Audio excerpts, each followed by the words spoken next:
यशोदनन्दना Vraj जनरञ्जन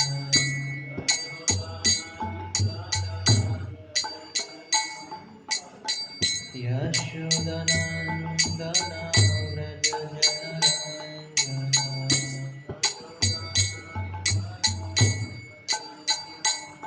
यमुनतीरावनचारि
ISKCON founder Acharya Beauty founder Acharya Shri the whole vertical police Prabhupada ki जय ओम विष्णुपाद परमहंस राधिकाचार्य श्री कृष्ण भक्ति सिद्धांत सरस्वती ठाकुर की अनंत कोटि वैष्णव वृंद की वैष्णव ठाकुर की नामद्रदास ठाकुर की प्रेम से गौ जय श्री कृष्ण चैतन्य प्रभु नित्यानंद श्री अद्वैत गदाधर शिवाचार्य गौर भक्तवृंद की श्री श्री राधा कृष्ण गौ गोपीनाथ श्याम कुंड राधा कुंड गिर गोवर्धन की श्री मथुरा वृंदावन धाम की नवदीप मायापुर धाम जगन्नाथपुरी धाम की द्वारका धाम की जय गंगा माई यमुना माई की जय भक्ति देवी तुलसी मनाने की जय श्री श्री जगन्नाथ बलदेव सुभद्रा श्री गौर लक्ष्मण सिंह भगवान की जय श्रीमद् भागवतम महापुराण की जय उपस्थित भक्त बिंद की जय तारी गौर के मान All glories to Assembled Devotee Hare Krishna. All glories to Assembled Devotee Hare Krishna.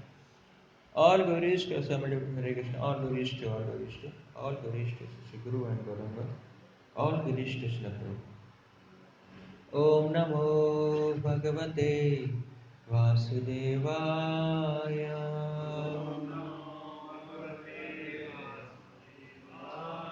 Om Namo Bhagavate Vasudevaya.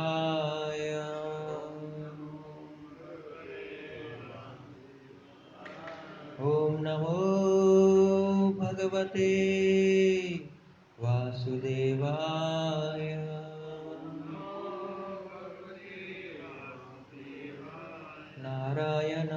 नमस्कृत्य नरं चैव नरोत्तमं देवीं सरस्वतीं व्यासं ततो जयमुदीरये। नष्टप्रायेषु अभद्रेषु नित्यं भागवतसेवया भगवती उत्तम श्लोके भक्तिर्भवती नैष्टिकी। श्रीमद् भागवतम स्कंद 4 अध्याय 6। अध्याय का नाम है ब्रह्मा जी द्वारा शिव जी को मनाना और श्लोक संख्या 9 से लेकर 22 तक। तो 22 में तात्पर्य है, 22वां बोर्ड पर लिखा है, आप इसका हमारे साथ साथ उच्चारण कर सकते हैं। पर्यस्तं नंदया सत्या स्नान पुण्यातरोदया विलोक्य भूतेस्गिरिं विबुधा विस्मयं ययौ। पर्यस्तं नंदया सत्या स्नान पुण्यातरोदया विलोक्य भूतेस्गिरिं विबुधा विस्मयं ययौ। पर्यस्तं नंदया सत्या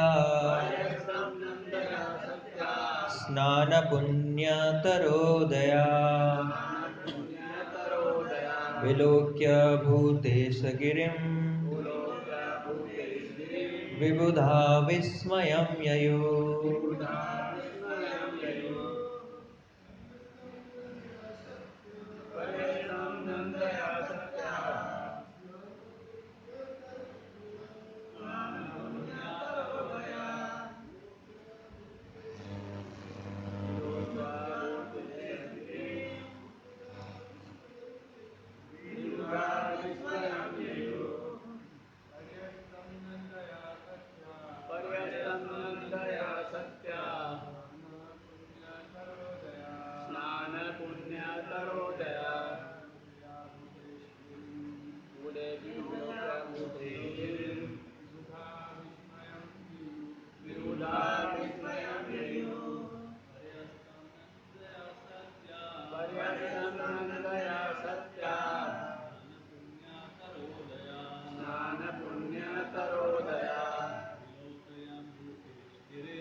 धन्यवाद। शब्दार्थ अनुवाद एवं तात्पर्य श्री प्रभुपाद जी के द्वारा। श्री प्रभुपाद की। पर्यस्तम घिरा हुआ, नंदया नंदा नदी से, सत्या सती के, स्नान स्नान से, पुण्यतर विशेष रूप से सुगंधित, उदया जल से, विलोक्य देखकर, भूत ईश भूतों के स्वामी शिव जी का, गिरिम पर्वत, विबुधा देवतागण, विस्मयम आश्चर्य, ययो हुआ। वहां पर अलकनंदा नामक एक छोटी सी झील थी, जिसमें सती स्नान किया करती थीं। यह झील विशेष रूप से शुभ है। कैलाश पर्वत की शोभा देखकर सभी देवता वहां के ऐश्वर्य से अत्यधिक विस्तृत हुए। तात्पर्य श्रील प्रभुपाद जी के द्वारा श्री भागवत चंद्र चंद्रिका नामक भाष्य के अनुसार सती जिस जल में स्नान करती थी वह गंगा जल था, अर्थात गंगा नदी कैलाश पर्वत से होकर बहती थी। ऐसा कथन स्वीकार हो सकता है क्योंकि गंगा जल शिव की जटाओं से होकर बहता है। चूंकि गंगा जल शिव के सिर पर ठहर कर तब ब्रह्मांड के अन्य भागों में बहता है, अतः बहुत कुछ संभव है कि जिस जल में सती स्नान करती थी और जो अत्यधिक सुवासित था वह गंगा जल ही था। ओम अज्ञानतिमिरान्धस्य ज्ञानाञ्जनशलाकया चक्षुरुन्मीलितं येन तस्मै श्रीगुरवे नमः। श्रीचैतन्यमनोभीष्टं स्थापितं येन भूतले स्वयं रूप कदा मह्यं ददाति स्वपदान्तिकं। वन्देऽहं श्रीगुरो श्रीयुतापदकमलं श्रीगुरुन् वैष्णवांश्च श्रीरूपं साग्रजातं सहगण रघुनाथान्वितं तं सजीवं साद्वैतं सावधूतं परिजनसहितं कृष्णचैतन्यदेवं श्रीराधा कृष्णपादान् सहगण ललिता श्रीविशाखान्वितांश्च। हे कृष्ण करुणा सिन्धु दीनबन्धु जगत्पते गोपेश गोपिका कान्त राधाकान्त नमस्तुते। तप्त काञ्चन गौराङ्गी राधे वृन्दावनेश्वरी वृषभानुसुते प्रणमामि हरिप्रिये।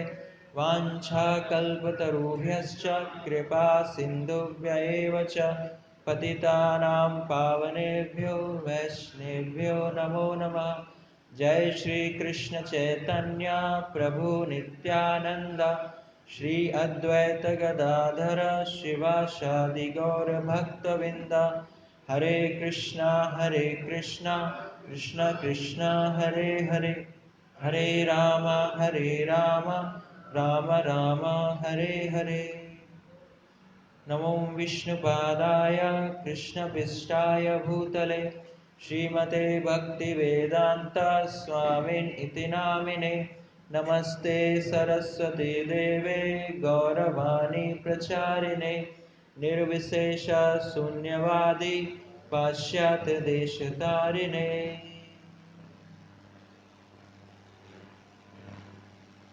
हरे कृष्ण। आप सब भक्तों का स्वागत है आज की श्रीमद् भागवत कक्षा में। तो जैसा कि हम प्रसंग पढ़ रहे हैं कि जब शिव जी ने अपने संगीगण भेजे थे, उन्होंने दक्ष की क्या हत्या कर दी और उनका जो सिर काट के उसको जो पूर्ण आहुति है, यज्ञ पूर्ण आहुति के रूप में क्या उनके दक्ष का सिर था उसमें दे दिया।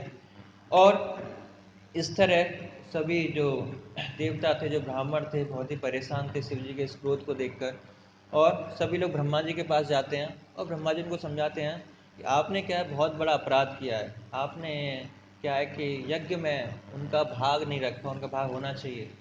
आपने इतने बड़े वैष्णव, इतने परम शक्तिशाली हैं, मुझसे भी शक्तिशाली हैं, सभी देवताओं में सबसे शक्तिशाली हैं, और उनके सामने क्या आप लोगों ने अपराध किया है। आप लोग क्षमा मांगो, शिव जी के आस्तोष हैं, तो आप लोग अगर क्षमा मांगोगे तो आपको माफ भी कर देंगे वो। तो अगर आप क्षमा मांगते हो तो क्या है वो आशुतोष हैं और बहुत जल्दी क्या है भगवान प्रसन्न हो जाते हैं। आप प्रार्थना करेंगे तो और आपको माफ भी कर देंगे। तो ब्रह्मा जी सबको लेके क्या है शिवलोक जाते हैं। और यहाँ पे आज के श्लोक से क्या है कि जो रास्ते का जो वर्णन है कि जैसा कैलाश जो पर्वत जाते हैं वो तो कैसी कैसी सुविधाएं हैं यहाँ पे, कैसे ऐसे वृक्ष हैं। तो कुछ श्लोकों में क्या है उनका वर्णन आता है। तो हम 9वें श्लोक से स्टार्ट करेंगे, कल 8 श्लोक तक हुआ था। जन्मौषधिति मौमत्र योग सिद्ध नरतरे जुष्टम किन्नर गंधैरवैर अप्सरोभिर्वतं सदा। तो कैलाश नामक धाम विभिन्न जड़ी बूटियों तथा वनस्पतियों से भरा हुआ है और वैदिक मंत्रों द्वारा योग अभ्यास द्वारा पवित्र हो गया है। इस प्रकार इस धाम के वासी जन्म से ही देवता हैं और समस्त योग शक्तियों से युक्त हैं। इनके अतिरिक्त यहाँ पर अन्य मनुष्य हैं जो किन्नर तथा गंधर्व कहलाते हैं और वे अपनी अपनी सुंदर स्त्रियों के संग रहते हैं जो अप्सराएं कहलाती हैं। नाना मणिमय श्रृंगे नाना धातु विचित्रिते नाना द्रुमलता गुलमय नाना मृगगणावृते। कैलाश समस्त प्रकार की बहुमूल्य मणियों तथा खनिजों से युक्त पर्वतों से भरा हुआ है और सभी प्रकार के मूल्यवान वृक्षों तथा पौधों द्वारा घिरा हुआ है। पर्वतों की चोटियां तरह तरह के हिरणों से शोभायमान हैं। नाना मल प्रशस्तर्वर्णेन नाना कंदर सानुभि रमणं विहरन्तीनां रमणे सिद्ध योषिताम।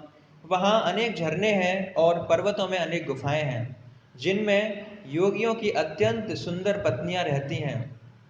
मयूर के काभिरुतम मंदाधाल विमूर्छितम प्लावितै रक्तकंठानाम पूजितैश्च पत्रितॄणाम। कैलाश पर्वत पर सदैव मोरों की मधुर ध्वनि तथा भौरों की गुंजार की ध्वनि गूंजती रहती है। कोयलें सदैव कूंजती रहती हैं और अन्य पक्षी परस्पर कलरव करते रहते हैं। आयन्तमिवोद्धस्तैर्द्विजाकादुर्मदमय व्रजन्तमिव मातंगैर्गृणन्तिमामिव निर्जरै।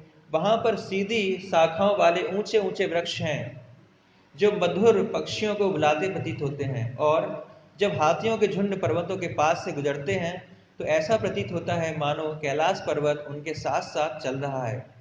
जब झरनों की प्रतिध्वनि सुनाई पड़ती है तो ऐसा प्रतीत होता है मानो कैलाश पर्वत भी सुर में सुर मिला रहा हो। मंदारे पारिजातैश्च सरलैश्चोपशोभितं तमालै सालतालैश्च कोविदारासनार्जुनै चूतै कदम्बैर्निपिश्च नागपुन्नागचम्पकै पाटलाशोकबलकुलै कुंदे कुरवकैरपि। पूरा कैलाश पर्वत अनेक प्रकार के वृक्षों से सुशोभित है जिनमें से उल्लेखनीय नाम है मंदार, पारिजात, सरल, तमाल, ताल, कोविदार, आसन, अर्जुन, आम्र जाति, कदम्ब, धूलि कदम्ब, नाग, पुन्नाग, चंपक, पाटल, अशोक, बकुल, कुंद तथा कुर्बक। ये सारे वृक्षों के नाम हैं जिनमें क्या फूल लगे हुए हैं। सारा पर्वत ऐसे वृक्षों से सुसज्जित है जिसमें सुगंधित पुष्प निकलते हैं। स्वर्णार्षतै पत्रैश्च वरनेनुकजदातिभिः कुब्जिके मल्लिकाभिश्च माधवीभिश्च मंडितम्। वहाँ अन्य वृक्ष भी हैं जो पर्वत की शोभा बढ़ाते हैं, यथा सुनहरा कमल पुष्प, दारचीनी, मालती, कुब्ज, मल्लिका तथा माधवी हैं।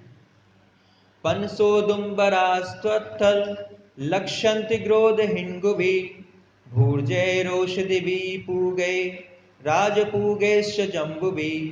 कैलाश पर्वत जिन अन्य वृक्षों से सुशोभित है वे हैं कट अर्थात कटहल, गूलर, बरगद, पाकड़, न्यंग्रोध तथा हींग उत्पादक वृक्ष।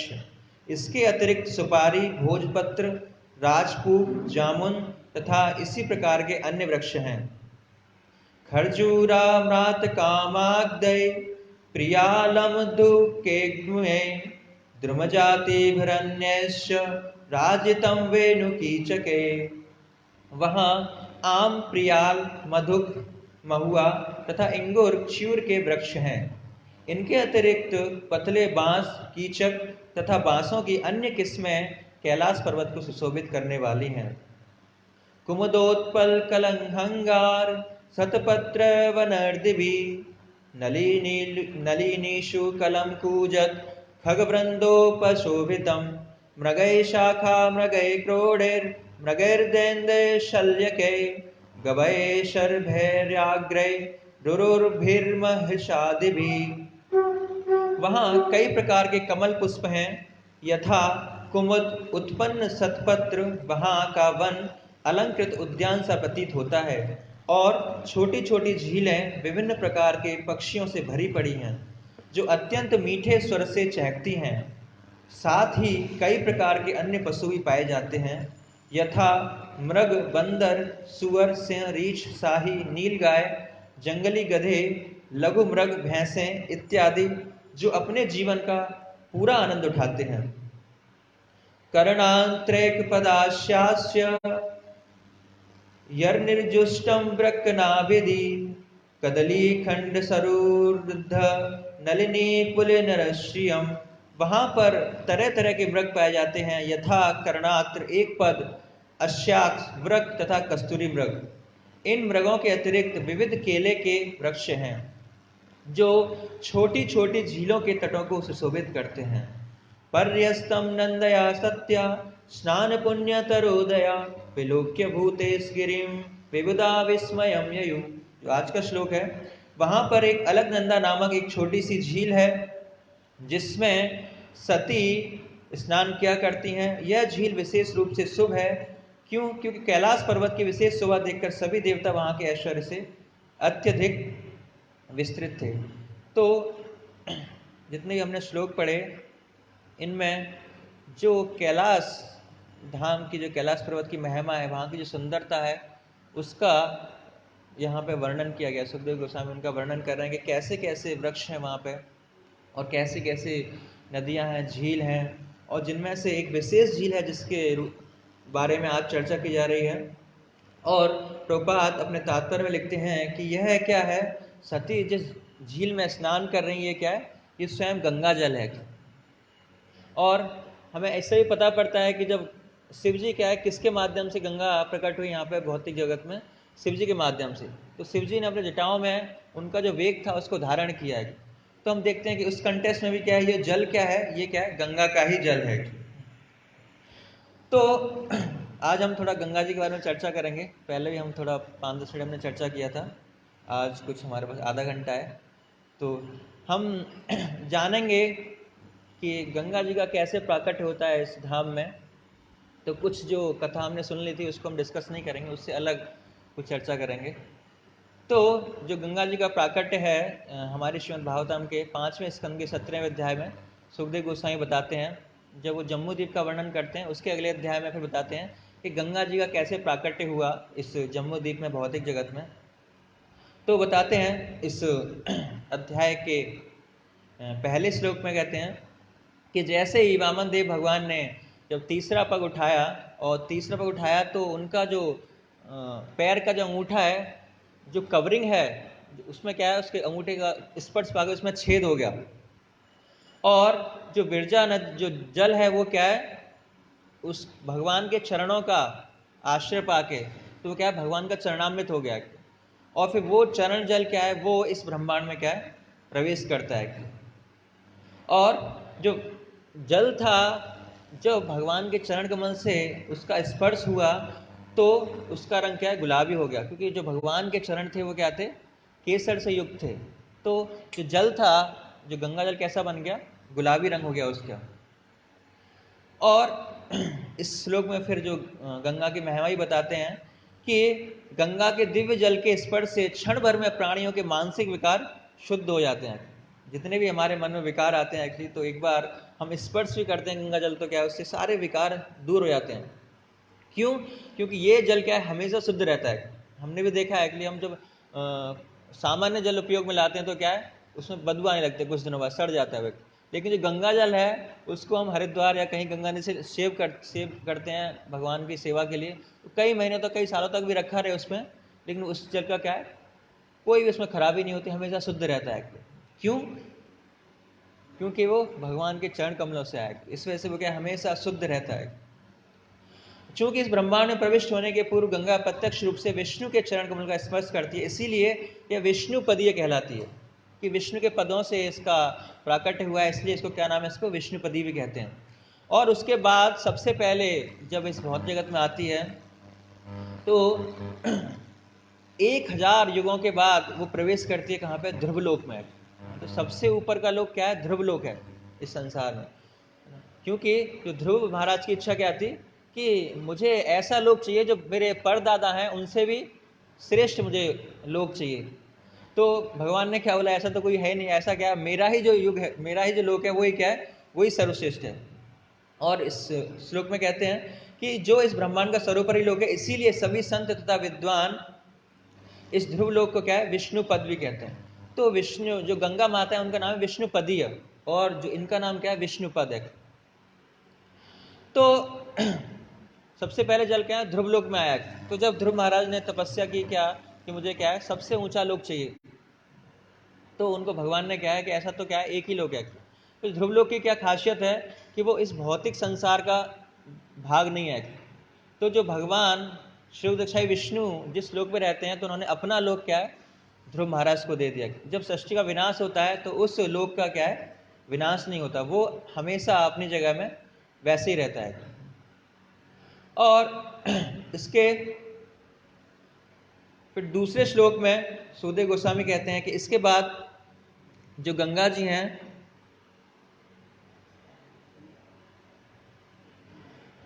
वो कहाँ जाती हैं कि ध्रुवलोक के नीचे सप्त ऋषियों के लोक हैं, जैसे मरीचि, वरिष्ठ मुनि इत्यादि का वास है।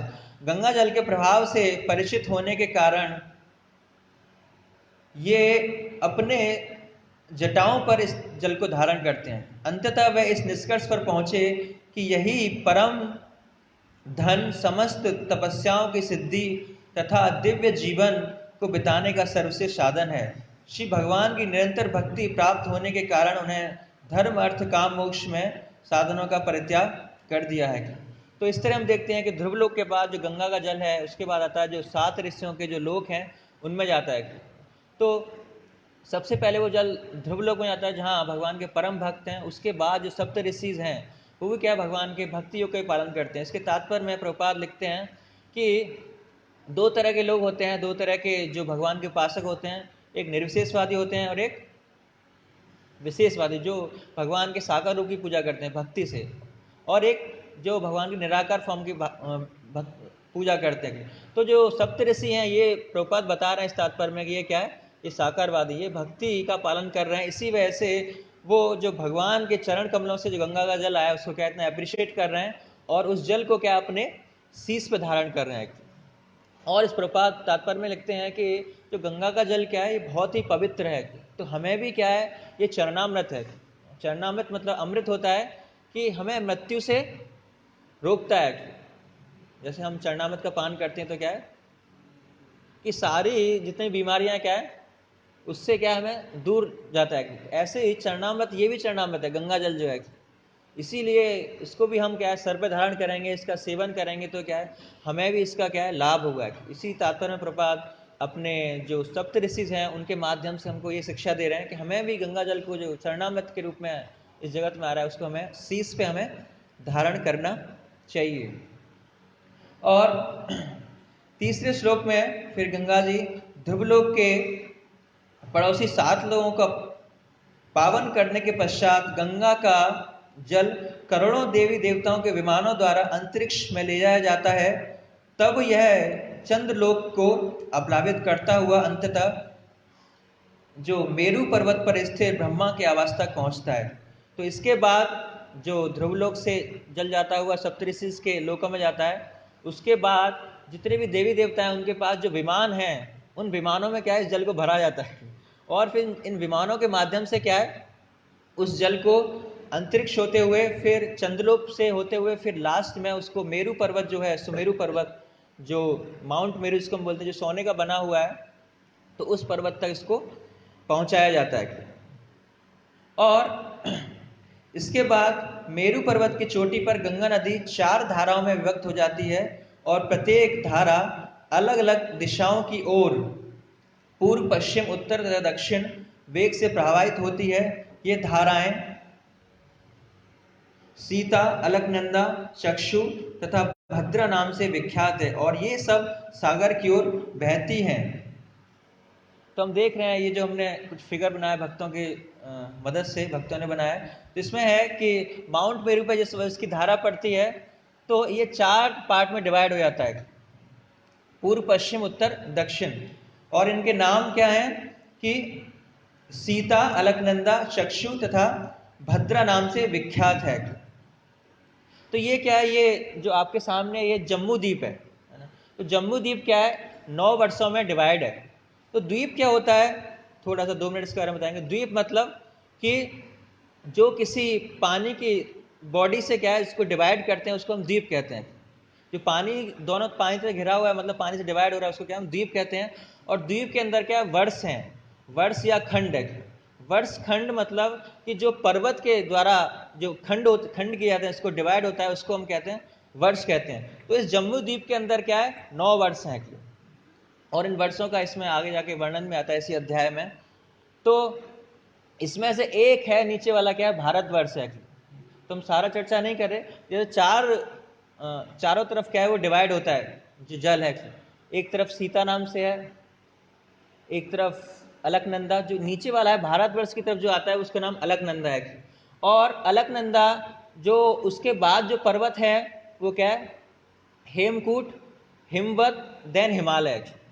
तो उन पर्वतों के माध्यम से, पर्वतों की श्रेणियां हैं, तो उन पर्वतों के माध्यम से ये जल है लास्ट में क्या है, हिमालय पर्वत पे आता है। और फिर ये जो जल है हिमालय पर्वत से क्या है, ये इतनी सारी नदियों में विभाजित होता है, ब्रह्मपुत्र, यमुना, गंगा इत्यादि नदियों में इसका जल आगे प्रवाहित होता है। और फिर गंगा नदी हमें क्या है, हरिद्वार, ऋषिकेश के माध्यम से आगे प्रयाग, काशी, और आगे जाके जो समुद्र में, सागर में मिल जाती है। इसी तरह से चारों डायरेक्शन में क्या ये नदियां समुद्र में मिल जाती हैं। तो इस तरह ये जो गंगा जल क्या है, इसका प्राकट्य होता है, इस ऊपर से लेके नीचे तक इस तरह ये प्राकट्य होता है। और ये जो गंगा जल है इसके 3 सोर्स हैं। श्री विश्वनाथ चक्रवर्ती ठाकुर एक टीका, एक तात्पर्य बताते हैं कि जो गंगा जल है ये 3 रूप से गंगा जल बना है। एक तो क्या है कि जो गंगा देवी हैं ये भगवत धाम में एग्जिस्ट करती हैं, ये भगवत धाम में क्या है, भगवान की पार्षद हैं। तो एक रूप से प्रकट होती हैं वो जब भगवान स्वयं उनको बुलाते हैं कि आप क्या इस भौतिक जगत में प्रकट हुई है, तो साक्षात गंगा देवी को प्रकट करते हैं, तो वो गंगा जल रूप में आता है। और दूसरा है जो अभी हमने कथा सुनी कि जो विरजा नदी का जल है, जो वामन भगवान के चरण कमल का स्पर्श करते हुए चरणामृत बनते हुए वो जल के रूप में आता है। और तीसरा है जब भगवान वामन देव ने चरण उठाया जब इस त्रिलोक को नापने के लिए, तो जब उनका चरण जो है ब्रह्मलोक में पहुंचा, और ब्रह्मा जी ने सोचा कि ये तो बहुत अच्छा अवसर है, भगवान का चरण क्या है मेरे लोक में आया हुआ है, तो मुझे क्या करना चाहिए, चरण अभिषेक करना चाहिए। तो उन्होंने अपने कमंडलों से जल डाला और उनके चरण से स्पर्श होकर जलाया, उसको भी हम गंगा जल कहते हैं। तो विश्वनाथ चक्रवर्ती ठाकुर कहते हैं कि ये जो अभी हमारे पास जो गंगा जी हैं, ये तीनों जल हैं, तीनों जलों का मिश्रण है।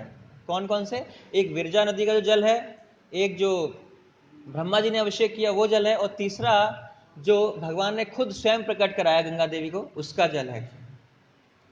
और कैसे, और भी रीजन है कैसे कैसे इच्छा हुई गंगा जी की यहाँ पे प्रकट होने की। तो जब गंगा देवी ने देखा कि जो यमुना देवी हैं, जो यमुना ने देवी हैं, वो एक नदी के माध्यम से क्या है, ब्रज में बहुत सारी सेवाएं कर रही हैं भगवान की। बहुत आश्चर्यजनक क्या है, बहुत ही विस्मयकारी और बहुत ही आनंददायक क्या है, बहुत सारी लीलाएं में क्या है पार्टिसिपेट कर रही हैं, भगवान को असिस्ट कर रही हैं, भगवान की क्या है मदद कर रही हैं। किस फॉर्म में, कि जो भगवान के पार्षद हैं, जो भगवान के गोपगण हैं, फ्रेंड हैं, सखा हैं, वो क्या है बहुत सारे पास टाइम्स करते हैं अपने ग्वाल बालों के साथ, गैया को चराने आते हैं, क्या है यमुना के किनारे आते हैं, बहुत सारी लीलाएं करते हैं, खेल करते हैं। और कभी कभी क्या है यमुना का पानी पीते हैं, उनकी जो गाय हैं वो यमुना का पानी पी रही हैं एक्चुअली। और कभी कभी वो ग्वाल बालों के साथ बहुत सारी खेल भी खेलते हैं, क्रीड़ाएं करते हैं यमुना नदी के अंदर प्रवेश करके। तो यमुना नदी को क्या बहुत आनंद हो रहा है कि ये सब साक्षात उनको क्या है भगवान की लीलाओं में क्या है प्रवेश करने का मौका मिल रहा है। और इतना ही नहीं कि यशोदा माई भी क्या है, वो भी कृष्ण को क्या है यमुना के जल से स्नान कराती हैं एक्चुअली।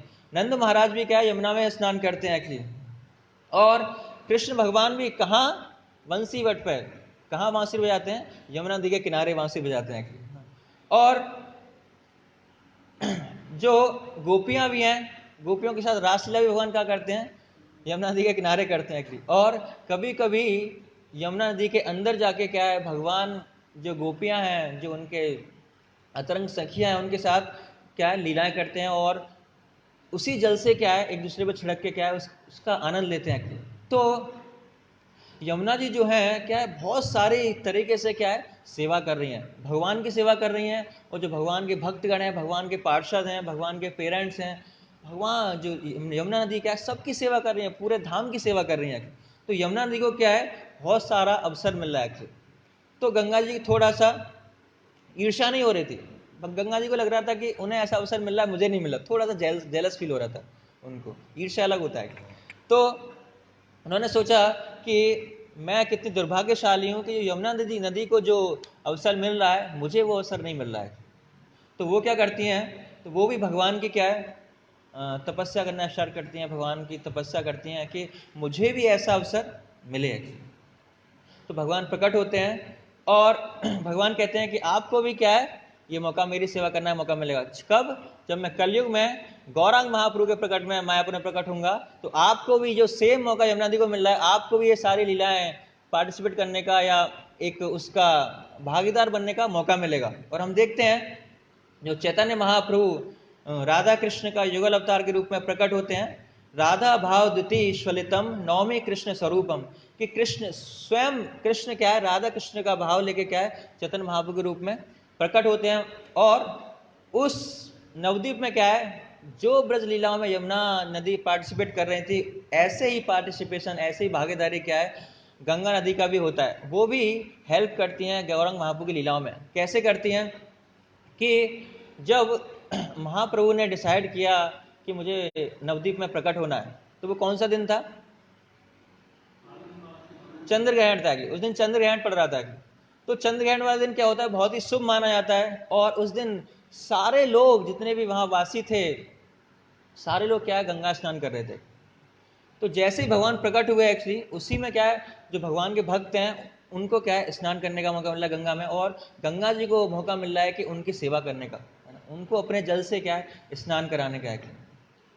और उस समय क्या हो रहा था जब जैसे ही भगवान प्रकट हुए तो गंगा जी को भी भागीदारी मिली कि उस समय क्या सब लोग हरे कृष्ण का जप करते, सब लोग हरि हरि बोल रहे थे, हरि हरि हरि हरि। तो गंगा जी को भी क्या है इस संकीर्तन में भी क्या है भाग लेने का मौका मिला। और उसके बाद जब निमाई थोड़े से बड़े हुए तो जब स्कूल जाते थे एक्चुअली, तो स्कूल बंक करके क्या करते थे वो अपने जो फ्रेंड्स हैं अपने मित्रगणों के साथ कहाँ जाते थे? उसी गंगा के किनारे जाते थे और पूरा दिन कहाँ बिताते थे? उसी गंगा किनारे खेलने कूदने में बिताते थे। और उसके बाद क्या है उसकी जो मिट्टी वगैरह है उसकी मिट्टी एक दूसरे की ओर फेंकते थे, उसके पानी में एक दूसरे पे छिड़काव करते थे। तो जैसे ब्रज लीला में क्या है यमुना जी पार्टिसिपेट कर रही थी, जो भगवान कृष्ण है अपने ग्वाल बालों के साथ क्रीड़ाएं करते थे, ऐसे ही हम यहाँ पे देख रहे हैं कि चैतन्य महाप्रभु क्या है अपने मित्रों के साथ, वो भी ग्वाल बाली हैं मित्र भी हैं, तो उनके साथ वही सेम लीलाएं क्या है गंगा नदी के तट पे कर रहे हैं, गंगा नदी के अंदर वो कर रहे हैं। तो इससे गंगा नदी को भी क्या है वो सारे अवसर मिल रहे हैं क्या कि भगवान और उनके पार्षदों को क्या है सेवा का अवसर दे क्या किया। और हम देखते हैं कि जब कई बार ब्राह्मण जब गायत्री कर रहे होते तो क्या है महाप्रभु उनके ऊपर जल छिड़क के या उनकी गायत्री खींच के अंदर जाके क्या है उनको थोड़ा सताते थे। तो इस तरह गंगा जी इन सारे पास टाइम्स का क्या है भागीदारी बन रही थी।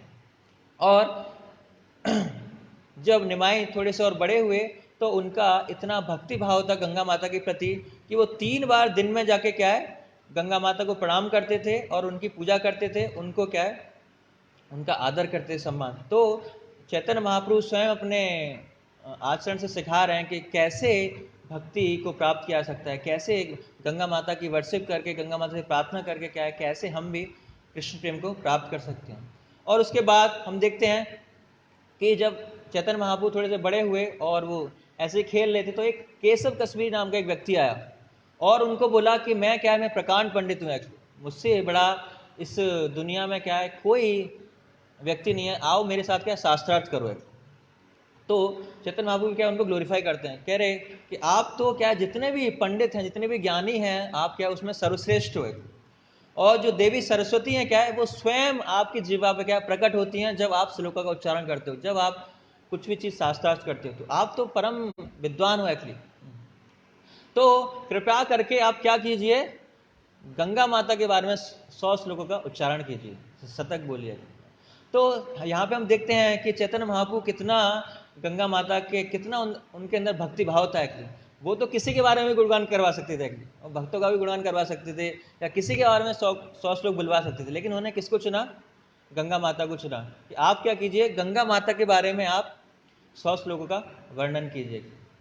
और फिर इन्हीं गंगा देवी को उन्होंने ग्लोरीफाई किया, और फिर इसी गंगा के तट पर ये लीला हुई, और गंगा तट के माध्यम से ही उन्होंने क्या है, केशव कश्मीरी का भी उद्धार किया। उनके अंदर जो झूठा अहंकार था उसको भी क्या, उन्होंने उसी स्थान पे उनको लिबरेटेड किया कि और अपने स्वयं के दर्शन कराए। तो हम देखते हैं कि गंगा माता क्या है, इसी लीला का भी क्या है यहाँ पे माध्यम बनी। और हम देखते हैं कि सुखदेव गोस्वामी ने भी क्या है, परीक्षित महाराज को जो श्रीमद् भागवतम जो रोज हम डिस्कस करते हैं वो कहाँ पे बोली थी? गंगा के तट पर ही बोले। तो गंगा के तट पर ऐसी बहुत सारी लीलाएं हुई हैं, और जो गंगा के तट पर ही चैतन्य महाप्रभु ने जो संकीर्तन आंदोलन है उसको भी शुरुआत क्या कहाँ से की थी? गंगा के तट से ही शुरुआत की थी। और एक बार चैतन्य महाप्रभु अपने पार्षदों के साथ गंगा नदी में स्नान कर रहे थे नवद्वीप में, तो अचानक से उनके जितने पार्षद उन्होंने देखा कि जो गंगा की लहरें बहुत ही तीव्र होती जा रही हैं, उफान है बहुत बढ़ता जा रहा है।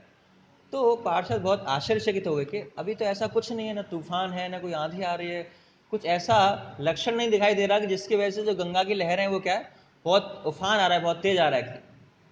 तो जो फिर भक्तों ने क्या अनुमान लगाया और सोचा कि ये क्या है, ये जब जैसे ही चैतन्य महाप्रभु के चरण इसमें गंगा नदी में प्रकट हुए हैं, तो जो गंगा नदी क्या है, उनमें क्या है, ये अष्ट सात्विक विकार आ रहे हैं। उनमें क्या है, जो कृष्ण प्रेम है संचारित हो चुका है गंगा जी में, इसी वजह से क्या है, उनके अंदर ये अष्ट सात्विक विकार आ रहे हैं। तो इस तरह गंगा माता को भी क्या है, कृष्ण प्रेम प्रदान कर रहे हैं चैतन्य महाप्रभु अपने चरण स्पर्श करके। और हम देखते हैं चैतन्य महाप्रभु की लीला में भी एक कोलाविचा श्रीधर थे, तो जो रोज क्या है, गंगा माता की वर्शिप करते थे, और जितनी भी इनकम उनकी होती थी रोज, उसमें से 50% वो किसकी सेवा करते थे? गंगा माता की सेवा में उसको लगाते थे। और इसके बाद चैतन्य महाप्रभु ने जब संन्यास भी लिया तो कहाँ पे लिया? कटवा में लिया, गंगा जी के किनारे लिया। पहले गंगा में स्नान किया, फिर उन्होंने संन्यास लिया। और जब संन्यास के बाद पुरी गए, तो जब पुरी चैतन्य महाप्रभु रास्ते में जा रहे थे तो एक स्थान ऐसा आया, कुछ जगह ऐसी आई जो वहाँ पे गंगा आसपास नहीं थी एक्चुअली। तो उन्होंने देखा कि अचानक से जो लोग क्या है, उन्होंने नोटिस किया कि लोग भगवान के नाम का जप नहीं कर रहे, हरि हरि की ध्वनि उन्हें महसूस नहीं हो रही है, सुनाई नहीं दे रही है। लेकिन कुछ आगे और चले तो गंगा थोड़ा पास में आ गई उनके, और फिर से उन्होंने क्या, हरि हरि की ध्वनि सुनाई देने लगे। तो उन्होंने बताया कि ये क्या है, गंगा माता का महानता है कि जहाँ भी गंगा माता पास में है वहाँ क्या है, वो भक्तों क्या है, भक्ति प्रदान कर रही हैं, और उनके पास में जो भक्त है उनके क्या है, भगवान के नाम को जप करें। और जहाँ थोड़ा सा दूर हो जाती हैं वो क्या है, वहाँ इतना हरि नाम का प्रभाव नहीं है, जहाँ इतना लोग भगवान के नाम को नहीं ले रहे थे। तो उन्होंने बताया महाप्रभु ने कि जैसे ही गंगा के पानी के स्पर्श से ही क्या है कि जैसे ही नजदीक आती है गंगा थोड़े से, तो भगवान के नाम का जप हम स्वयं सुनाई दे रहा है। तो भगवान जो भक्त हैं, जो लोग हैं, वो क्या है, भगवान के नाम का जप करना स्टार्ट कर देते हैं। और वृंदावन दास ठाकुर बताते हैं कि जो चैतन्य महाप्रभु पुरी चले गए, तो अब गंगा देवी को जो अपॉर्चुनिटी, जो माध्यम बन रही थी वो चैतन्य महाप्रभु की सेवा करने का, अब क्या उनको वो सेवा का मौका नहीं मिल रहा था, क्योंकि डेली आते थे, 3 बार वर्शिप करते, स्नान करते थे, इतनी सारी लीलाएं करते थे। अब क्या, चैतन्य महाप्रभु पुरी चले गए एक्चुअली। तो जो गंगा माता है उनकी बहुत तीव्र इच्छा हुई कि मुझे क्या है, चैतन्य महाप्रभु की सेवा करनी है। और वो नवद्वीप से बहुत तीव्रता से निकली, कहाँ? गंगा सागर में जाके मिली। गंगा सागर से बिल्कुल तीव्रता से कहाँ जाके मिली? पुरी पहुंचती हैं। और पुरी में जाके क्या है, जहाँ चैतन्य महाप्रभु स्नान करते हैं, वहाँ फिर से चैतन्य महाप्रभु की सेवा करती हैं, उनका चरण स्पर्श पाके। और महान भक्त जैसे हरिदास ठाकुर इत्यादि, उनका वहाँ पे उनको नहलाया गया, उनके जो उन्होंने शरीर त्याग किया। तो इस तरह पुरी में भी जाके गंगा माता क्या है, चैतन्य महाप्रभु की सेवा कर रही हैं। और चैतन्य महाप्रभु के जो पार्षद हैं, जो भक्तगण स्नान करते हैं, उनकी क्या है, वो सेवा कर रही हैं। तो अगर हम पुरी में भी स्नान करते हैं तो वो भी क्या है, जैसे चैतन्य महाप्रभु ने अनाउंस भी किया था जब हरिदास ठाकुर को पवित्र शरीर को उन्होंने वहाँ पे स्नान कराया कि ये क्या है, सारे तीर्थों का जल यहाँ पे है, अगर यहाँ पे जो वास स्नान करेगा उसको क्या है, कृष्ण प्रेम की प्राप्ति होगी। तो वहाँ पे क्या है, वहाँ पे गंगा का जल भी है। तो इस तरह चैतन्य महाप्रभु की लीलाओं में गंगा माता योगदान करती हैं। और चैतन्य महाप्रभु जब बंगाल जाते हैं तो वो बोलते हैं एक चीज कि मैं कलयुग में दो रूपों में आता हूँ, एक लकड़ी के फॉर्म में और दूसरा पानी के फॉर्म में। लकड़ी के फॉर्म में किसके लिए? जगन्नाथ जी के रूप में। और पानी के रूप में किसमें? गंगा माता के रूप में। और दोनों किस लिए आते हैं कि जितने भी जीवात्माएं हैं यहाँ पे, पतितात्माएं हैं, जितने भी फॉलन सोल्स हैं, उनको क्या है? कृष्ण प्रेम देने के लिए मैं क्या है? लकड़ी के फॉर्म में और पानी के रूप में आता हूँ। और चैतन्य महाप्रभु जब बंगाल की तरफ जा रहे थे पैदल चल के, तो उन्हें रास्ते में अपने जो पार्षद उनके साथ हैं उनसे बोला कि मेरा जब मैं बंगाल जा रहा हूं उसके पीछे दो कारण हैं। कि दो कारण क्या है? कि मैं अपनी माता से मिलना चाहता हूं। कौन सी माता से? एक सच्ची माता से और एक गंगा माता से। तो इस तरह हम देखते हैं कि चैतन्य महाप्रभु भी क्या है, उनका भी बहुत आकर्षण था, और वो भी क्या है, गंगा माता के जो अभाव था, जो उन्होंने तपस्या की थी उनकी लीला में भाग लेने के लिए, चैतन्य महाप्रभु क्या है, उनको सारे अवसर दे रहे हैं। और चैतन्य महाप्रभु रास्ते में क्या है, जो गंगा माता है उनको क्या है, ग्लोरीफाई भी करते हैं और बोलते हैं कि जो कोई भी गंगा में क्या स्नान करेगा और जो गंगा को टच भी करेगा, जो छुएगा, जो गंगा का पानी पिएगा, जो गंगा को देखेगा, और इवन जो गंगा के पानी से सुगंध आ रही है उसको भी स्पर्श करेगा, उसको भी सूंघेगा, तो उसे निश्चित रूप से क्या मिलेगा? कृष्ण प्रेम मिलेगा। तो चैतन्य महाप्रभु इस तरह बता रहे हैं कि इस तरह ग्लोरीफाई कर रहे गंगा का, जो गंगा की महानता है उसको बता रहे हैं। तो इस तरह गंगा माता ने क्या है, बहुत सारे पास टाइम्स किए। और ऐसा ही नहीं, चैतन्य महाप्रभु के पास उन्होंने पास टाइम्स किए। तो गंगा माता तो ब्रजधाम में थी नहीं एक्चुअली, वहाँ खाली यमुना माता पास टाइम्स में पार्टिसिपेट करती थी। लेकिन हम देखते हैं कि वहाँ गंगा माता क्या मानसी गंगा के रूप में प्रकट होती हैं, और उन्हें भी अवसर मिलता है जो भगवान के साथ लीला करने का या भगवान के पार्षदों के साथ जो लीलाओं में भाग लेने का। तो एक बार नंद महाराज और जो ग्वाले हैं वो जो ग्लोरीज हैं गंगा माता की वो सुन रहे थे, कथा सुन रहे थे गंगा माता के बारे में। और उन्होंने सुना कथा में कि एक बार क्या हुआ, जो गरुड़ है एक बार एक सर्प को कैरी करा, सर्प को ले जा रहे थे। सर्प का तो भोजन है एक्चुअली गरुड़ का सर्प ले जाना। तो जब वो सर्प को ले जा रहे थे तो सर्प की जो पूंछ है वो नीचे क्या है, गंगा के जल से स्पर्श हो गई। और जैसे ही वो गंगा के जल से स्पर्श हुई तो तुरंत उस सर्प ने क्या रूप ले लिया? चतुर्भुज विष्णु फॉर्म ले लिया। और उस जीव को क्या है, स्वयं गरुड़ वैकुंठ धाम ले गए और उनको वैकुंठ धाम छोड़ दिया। तो इतना महानता सुन के जो नंद बाबा थे, यशोदा माता थी और जो ग्वाले थे, उन्होंने सोचा कि अब क्या करना चाहिए हमें, जो गंगा स्नान करने के लिए जाना चाहिए, क्योंकि गंगा की इतनी महिमा है कि सोरो स्पर्श पाके एक सर्प जैसी योनि का व्यक्ति भी क्या है, बिल्कुल भगवत धाम चला गया कि। तो हमें भी क्या है, जो गंगा माता है उनका जो महानता है उसको हमें भी एक्सेप्ट करना चाहिए, हमें भी क्या है स्नान करना चाहिए। लेकिन वे ऐसे जाने के लिए तैयार हुए, लेकिन कृष्ण भगवान ने उनको रोक दिया। और कृष्ण भगवान ने बोला कि ये जो वृंदावन है, ये वृंदावन क्या है, यहाँ पे सारे धाम है, आपको कहीं भी जाने की जरूरत नहीं है।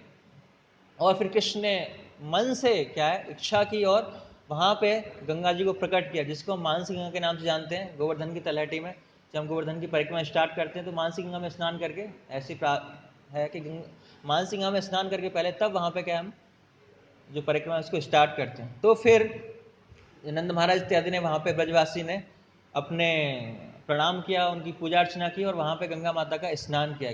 तो गंगा माता को मौका मिला कहाँ पे, वहां पे जो ब्रज में उनको लीला करने का मौका नहीं मिल रहा था, फिर भी उनको उस रूप में मौका मिला। तो इस तरह हम जो गंगा माता की वर्शिप करते हैं, और गंगा माता को क्या है तीन रूपों में हम क्या है जान सकते हैं। एक तो गंगा माता है जो पानी है, तो पानी नदी के रूप में है, तो नदी में स्नान करके उनकी वर्शिप कर सकते हैं। और दूसरा रूप है, जैसे भगवान के तीन रियलाइजेशन है, ऐसे गंगा माता के भी हैं।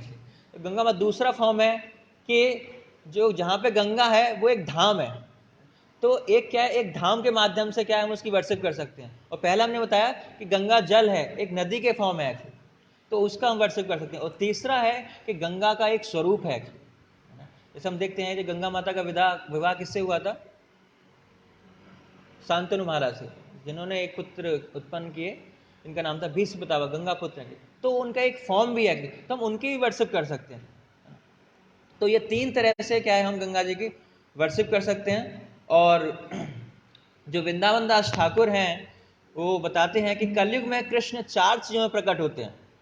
पहली चीज है श्रीमद् भागवतम के रूप में, दूसरा तुलसी के रूप में, और तीसरा है वैष्णवों के रूप में, और चौथा है गंगा माता के रूप में। तो इन चारों के माध्यम से क्या है हम कृष्ण को क्या महसूस कर सकते हैं।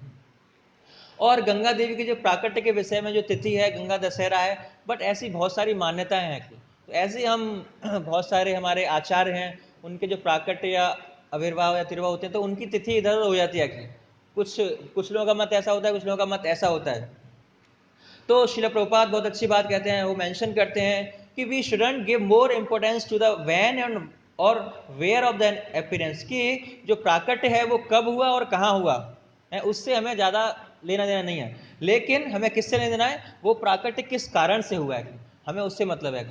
तो गंगा माता के बारे में बहुत सारे विचार हैं, कुछ मानते गंगा सप्तमी को प्राकट्य हुआ, कुछ बोलते गंगा दशहरा को प्राकट्य हुआ। तो उसमें ज़्यादा नहीं फंसना है हमको, क्या है कि गंगा माता का प्राकट्य क्यों हुआ है ना, वो जो इस भौतिक जगत में जो जितनी भी जीवात्मा है पतितात्मा है उनका उद्धार करने के लिए इस गंगा माता के इस भौतिक जगत में प्राकट्य हुआ है। तो और जैसे कि भगवान कृष्ण गीता में कहते भी हैं कि जितने भी धाराएं हैं उनमें मैं कौन हूँ, मैं गंगा हूँ। तो इस तरह जो गंगा है उनकी बहुत सारी ग्लोरीज हैं। तो आज के दिन जैसे श्लोक में भी सती माता क्या है उसी जल में स्नान कर रही है, वो पवित्र है कि वो क्या है सुगंधित भी है, क्योंकि वो भगवान के चरण कमल का स्पर्श करके आ रहा है। तो हम भी उन भगवान की फॉर्म, भगवान के चरण कमल स्पर्श करके जो जल आ रहा है उसकी 3 फॉर्म्स में पूजा करके, एक साक्षात गंगा माता से प्रार्थना करके जिनका स्वरूप है, और एज अ धाम जाके गंगा माता को एज अ धाम भी ट्रीट कर सकते हैं, और उनकी नदी को वर्शिप करके नदी में स्नान करके उनकी पूजा कर सकते हैं। तो उनसे प्रार्थना कर सकते हैं, क्योंकि गंगा माता क्या है हमारी सारी प्रार्थनाओं को पूरा कर सकती हैं, क्योंकि गंगा माता क्या है भगवान की पार्षद है। तो हम जो भी इच्छा पूरी करेंगे हमारी भौतिक इच्छाएं पूरी होंगी, किसी की भुक्ति मुक्ति जो भी इच्छाएं सारी पूरी होंगी। लेकिन जो भगवान के भक्त हैं तो वो क्या है खाली कृष्ण प्रेम की मांग करते हैं, और वो उनको क्या है कृष्ण प्रेम प्रदान करते हैं। जैसे हम नरोत्तम दास ठाकुर के कंटेस्ट में सुनते हैं कि चैतन्य महाप्रभु जो कृष्ण प्रेम कहाँ छिपा गए थे, गंगा माता में छिपा गए थे, कि किसको देना है, नरोत्तम दास ठाकुर को देना है। तो अगर हम भी ऐसे गंगा माता से प्रार्थना करेंगे तो हमें भी गंगा माता के अंदर इतनी शक्ति है, इतनी ताकत है कि वो भी हमें क्या है कृष्ण प्रेम प्रदान कर सकती है। गंगा माता की, जगत गुरु श्री प्रभुपाद की। हरे कृष्ण।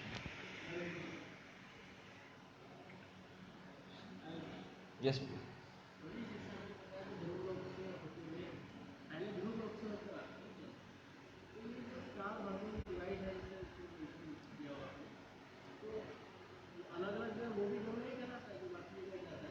उनके नाम चेंज हो गए ना, सीता हो गया, अलकनंदा हो गया, जल वही है। हाँ फिर आगे जाके आगे मिल जाते हैं। एक्चुअली स्रोत अलग है बट वो जल का सोर्स वहीं से आ रहा है, वही डिवाइड होता है। सेपरेट नदी है एक्चुअली, नहीं एक्चुअली जो ये क्या हिमालय में इतनी सारी नदियों का पानी आ रहा है, हिमालय से फिर अलग अलग नदियाँ निकलती हैं। जो हिमालय के अंदर जो सोर्स है अलग अलग नदी का अलग सोर्स है, लेकिन पीछे से जो सोर्स है उसका वो वही है अलकनंदा। एक ही सोर्स, बाकी नहीं अलग नदी में गंगा नदी सेपरेट भी है, अचंत वेदा भी सेपरेट है भी सेपरेट नहीं। वहाँ से जो 4 नदी जो डिवाइड हुआ है, एक तो गंगा आई और 3 जो गई वो 3 कहाँ गई? वो गंगा का जल 4 पार्ट में डिवाइड हुआ, चारों के नाम अलग अलग हैं। चारों डायरेक्शन में जाके वो जो लवण सागर है, एक जम्बी द्वीप है, चारों तरफ से क्या है वो लवण सागर क्षार सागर से घिरा हुआ है। तो साउथ में जो गंगा माध्यम से गंगा सागर में मिल जाती है, वही सारी नदियाँ चारों डायरेक्शन में वो उसी लवण सागर में मिल जाती है, सागर में ही मिल जाती है।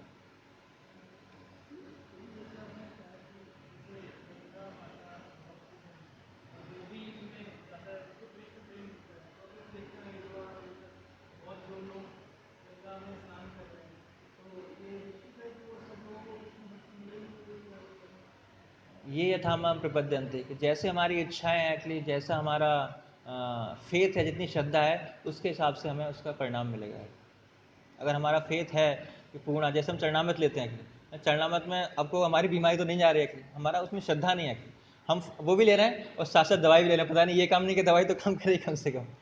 लेकिन प्रभुपाद जी का फेथ था, वो चरणामृत लेते थे। तो अगर हमारी श्रद्धा है तो ये था, हम प्रबंधित भगवान ऐसा हमारे साथ रेसिप्रोकेट करेंगे, तो उनके अंदर इतनी पोटेंसी है कि वो कृष्ण में प्रदान कर सकती हैं। अगर हमारी इतना श्रद्धा है, इसी भाव से हम उनकी वर्शिप करते हैं, भक्ति करते हैं, तो शी कैन गिव कृष्ण पे।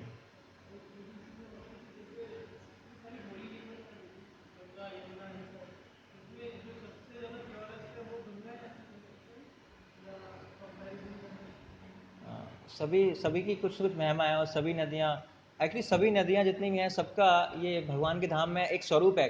तो यहाँ पे वो भगवान के धाम से प्रकट होते हैं, तो सबकी अलग अलग महिमा है, सभी शुद्धि हैं। एक्चुअली जल वैसे भी शुद्धि माना जाता है, इसी वजह से हम हर चीज़ की शुद्धि जल से ही करते हैं। जल हमेशा प्योरीफाइंग है।